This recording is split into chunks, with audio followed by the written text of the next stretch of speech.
ខ្មៅស្អាតមែនតែនបាទខ្មៅប្រភេទស្អាតណាស់បាទមើលសបល់ស្អាតហើយទឹកនេះក៏ស្អាតដែរបាទហើយដុំនេះខ្មៅរាងក្របបាទខ្មៅក្របដុំនេះគឺពណ៌បាទពណ៌ស្អាតណាស់ពណ៌លក្ខណៈរាងក្រហមចង់ឈាមមាន់មិនហ៎បាទនេះពណ៌ក្រហមណាស់ក្នុងវែងបែកមើលទៅសាច់ក្នុងក្រហមណាហើយនេះកម្មៅបាទបងថ្មកម្មៅដែរនេះក៏កម្មៅដែរបាទនេះក៏ពិសេសដែរបាទតែឆ្លាញ់ដុំនេះបាទឆ្លាញ់ដុំនេះសាច់រាងកម្មៅប្លែកបាទខ្មៅប្លែកនេះធ្វើកម្មនេះបានមួយខ្សែបាទដុំនេះ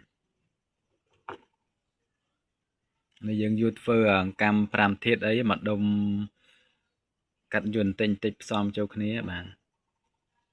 ពូរាងខុសគ្នា